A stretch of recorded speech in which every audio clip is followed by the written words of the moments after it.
stepping in spectacular, as well. over the top. I mean, that was a full force shot to the temple. I mean, he's right now.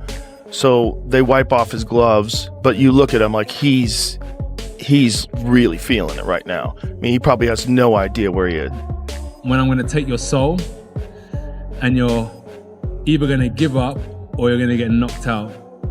And unless you have that instinct, you just will never be a good fighter. Likely that one big shot's going to land if the guy's not throwing other shots. So I thought with less artillery in the air, less bombs in the air, that the guy would have a chance to get to later rounds. The fallout was sealed the moment it happened, and it wasn't pretty. This night didn't just drop Jake Paul, it blew apart the entire myth surrounding crossover boxing. Before the sweat even dried on the canvas, reputation shifted and confidence cracked. So let's rewind for a second, because the path to this moment matters more than the punch itself. Ringside, Joe Rogan looked almost amused, like he already knew how it would end. And once you really think about it, it starts to feel obvious. The second a former Olympic gold medalist heavyweight stepped into that ring, this stopped looking like a competitive matchup. It felt more like a clock ticking down. Not a question of if, just when. And if that already bothers you, good. Because there's still a piece of the story people aren't talking about, and it changes everything. Well, realistically, it's one of the craziest propositions of all time. You take a guy who just had a boxing match that looks like a sparring match with a 58-year-old Mike Tyson, and then you're going to fight one of the absolute scariest knockout artists in the... I saw Rogan lean toward Joshua with this knowing grin, like the story had already been written. Then he voiced what most people didn't want to admit, that real boxing doesn't care about popularity, social media numbers, or clever storylines. None of that matters once the bell rings. When Jake went down, the surprise wasn't the knockdown itself. It was what it represented. It felt like reality slamming into place. For years, he'd shared the ring with older MMA names and faded stars. Now he was standing across from a proven two-time heavyweight champion with perfect timing and real power. And this is the uncomfortable part. Rogan suggested the outcome was obvious from the start. If that's true, then you have to wonder, who signed off on this? And why did it feel like the whole thing was meant to teach a lesson on live television? It's not just physical, it's psychological. And when you understand the psychological warfare, I did say to you that, Jay, what's going to happen? I'm going to see a time when I'm going to take your soul, and you're either going to give up or you're going to get knocked out. And unless you have that instinct... After it was over, Joshua didn't sugarcoat anything. He spoke plainly, and that's when the mood shifted. He said the quick finish might have actually protected Jake from something far worse. And that line hit differently, because it wasn't confidence or trash talk. It sounded like a warning. He explained that if the fight had stretched out longer, he would have broken him down step by step. Not just physically, but mentally and emotionally too. Pay attention to that message. When a seasoned champion says ending it fast was an act of mercy, it means he already pictured how brutal things could have become. And it leaves one uncomfortable question hanging in the air. Who approved this matchup knowing all of that? Because straight after the fight, I heard the question being posed to Joshua, will he now fight Fury? And then my first thought was, after what I've seen, who cares? After that, who cares if Joshua fights Fury? I like Anthony Joshua immensely, Spencer. Any exchanges I've had with him, I think he comes across terrifically well. But I fail to see where it's taken us, where it's taken him, other than hugely increasing his bank balance. You know, I really fail to see what this has done. Well, it's done nothing, but he was going to fight in November, like I said, and he's just gone in there against Jake Paul. What has it done for his legacy? Absolutely zero.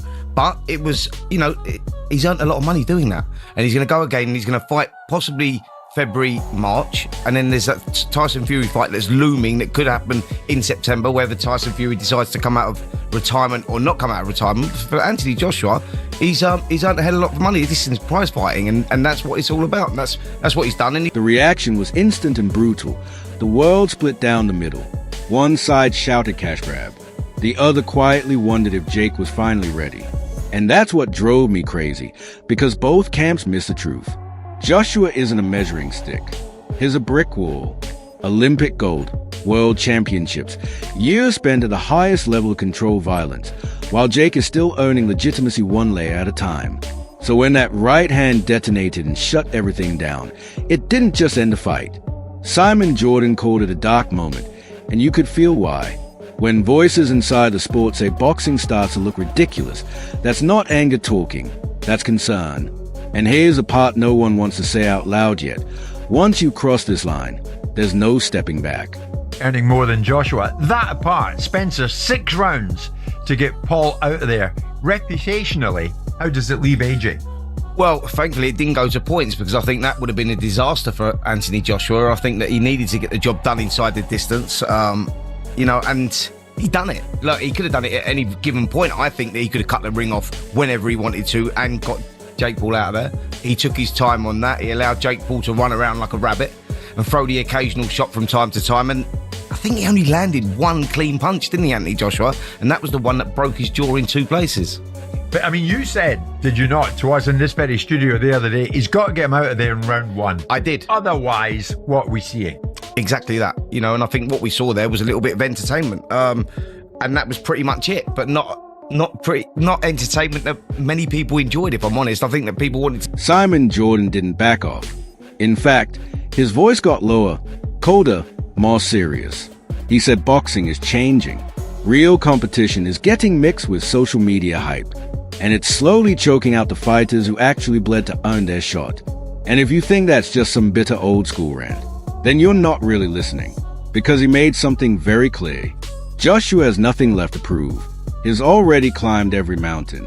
He doesn't need cheap drama or circus acts to stay relevant. But here's the scary part. If a man who's already achieved everything is still being dragged into this mess, then somebody behind the scenes is controlling the game. And trust me, they are nowhere near finished. Not even close. But this is a giant Olympic gold medalist heavyweight. I mean, Anthony Joshua is Here's the terrifying. thing that nightmares are made of. And he's got that one punch nuclear power. One punch. I kept hearing all this legacy talk, and honestly, it made my stomach turn, because everyone kept asking, what does this fight do for Joshua? And the truth? Nothing. Nothing except a fatter bank account, and a louder question mark. Reputationally, if this had gone to the judges, it would have been a disaster. Everyone knew it. So Joshua did what he had to do, and he ended it. But here's where it gets tense. When fights are treated as entertainment, instead of pure danger, we start forgetting what happens when danger actually shows up. And tonight, danger didn't wait. It arrived early, and it smiled. Anthony Joshua and Jake Paul shared a ring. Your takeaways from the 6 rounds that we saw, presuming you watched? I was impressed with Jake Paul. I thought that, following on from what we're saying, right? A few years ago, he was on Disney as a kid, acting up, and has decided to become a professional fighter. That takes balls, but he's obviously striving to be as good as he can be. You can see that in the way that he moves, the way that he is developed in how he's punching and performing. But to make a 2-time world heavyweight champion that's still live, AJ's still got something about him, to make him miss in such an accomplished manner. All right, so at times he was jumping out and running around, but there were times when he was well in range and still making AJ unable to land a clean, solid shot. He deserves a lot of respect for that. And then the shot that actually finished the fight, that broke his jaw quite badly, didn't put him out. That shot's that shot he threw with serious intention has put a lot of professional heavyweights to sleep. He didn't go to sleep. He actually finished on his knees, didn't he? Laughing and spitting blood out of his mouth. So, like they say, it's a special type of crazy and a special type of brave to do it. But I actually, hats off to him, because he showed that he's developing some accomplished little skills in there to look after himself. The size difference is always going to fatigue him. I know everyone will come with the idea that, AJ should just go in there 1 round and smash him to bits, and that should be it was a big ring, right? Perhaps he could have cut the ring off a bit better, but would I be right in saying that regardless of skill level, if you forget about that with the 2 for a second, if someone is on the back foot on their bike and doing what Jake was doing, it's difficult no matter who you are, no matter the kind of separation in skill level. It's a big ring. and you've either got to run at him and look like a novice yourself, or just take your time and understand. Rogan doubled down, and if you blinked, you'd have missed just how ominous it sounded. He called Joshua one of the most athletic heavyweights ever, saying he moves like a middleweight trapped in a 66-pound nightmare. And that line alone should end all these crossover fantasies forever, because when speed and knockout power exist in the same fighter, there are no learning curves. There are only endings. But here's the thing. I swear there's a third reveal hiding in there. Rogan straight up said, throwing Jake or Logan in the ring makes no sense. And yet, people are still talking like it's inevitable. Why? Would be more of a mismatch than Jake Paul. You know what I mean? Because at least Jake Paul has taken boxing or has trained with real boxing trainers in real boxes. Whereas Logan Paul, you know, he did that exhibition with Floyd, and Floyd's a little guy.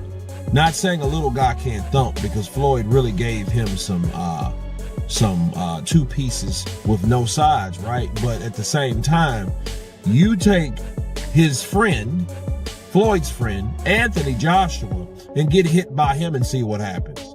The same thing. Probably worse, because I think Logan, you know, he's a little taller than Jake. And because he's a little taller than Jake, he may think he's a little stronger than Jake. Which, I don't know which one's true or not. I don't think it makes a difference. But because he may feel that way, he may want to go in there and try to bang it out with AJ. And if that happens, it's going to be a lot quicker. See, that 6 rounds it took AJ to finally catch Jake. It took that way because Jake was on that bicycle, moving, being elusive, trying to come in and then come out. He tried to do a very poor man's Alexander Usyk, right? And it didn't work for him. Logan ain't gonna do that. Logan's gonna come in throwing punches and bunches like he did with Floyd, trying to get him in there and, you know, do all this stuff. And what's gonna happen as soon as AJ lines him up, sets his punch, he's gonna hit Jake and he's gonna break Jake down. Then Adam Boo stepped in, and this is where it got weird. He actually gave Jake credit. I didn't expect it. He said Jake made Joshua miss. Showed real ring IQ. Sound hopeful, right? But don't get comfortable. Boo snapped reality back in immediately. Once Joshua adjusted, it was over. That's the scary part. Improvement didn't save him, and it won't save the next guy either. And yet, nobody's listening. The Logan Paul whispers started instantly. I laughed, then stopped. Analysts shut it down hard. It would have been comedy for all the wrong reasons. Jake trained full-time and still got caught. Logan splits focus like it's a hobby. Here's teaser 4. Something about that conversation feels reckless. People are daring disaster to strike again. They said Logan wouldn't last. And instead of ending it, they fueled the talk. That's when you know it's spiraling. They compared the brothers. And it stung more than the knockout. Jake actually took boxing seriously, earned basic professional respect, but stacked against a shattered jaw and a laughing ringside legend. Even respect feels thin. When analysts say Logan would make boxing look like a circus, they are not exaggerating. They are predicting. And predictions like that have a way of tempting fate. By the end, everyone tried to wrap it up neatly, but I refused. 2 stories came out of this fight. Crossover boxing is killing the sport, or Jake deserves respect for stepping up. Both are true, and both can still end badly. Skill, experience, real power always win, but the bill always comes due somewhere else. And nobody's talking about who pays it when the cameras stop rolling. I keep replaying Rogan's laugh. It wasn't cruel, it was resigned. Like watching gravity do what gravity always does. Resignation means expectation. Expectation means this wasn't an accident. And if it wasn't an accident, there are meetings, contracts, nods, things we never see. I don't like where that trail leads. Not one bit. You think it's over because the bell rang, the jaw broke, the checks cleared? Nah, this can't be the end. The language changed afterward. The tone shifted. People were talking about mercy, nightmares, inevitability. When a sport talks like that, it's bracing for impact. And I swear, there's a name we haven't heard yet, about to get dragged into this mess, whether they want it or not. Everyone asks what's next. That's a safe question. The real question, who benefits from pretending this was normal? Because normal fights don't feel like warnings. Normal knockouts don't sound like confessions. Something is still unfolding behind the scenes. Someone's lying by omission. When it breaks, it won't be clean. It'll be loud, messy, irreversible. So don't relax. Don't click away thinking you've got the story. This didn't resolve anything. It exposed it, and exposed things. Don't heal quietly. They fester, as long as money whispers louder than caution. This situation stays volatile, and I'm not convinced the next update will even be about a fight, because the Real explosion might be about accountability.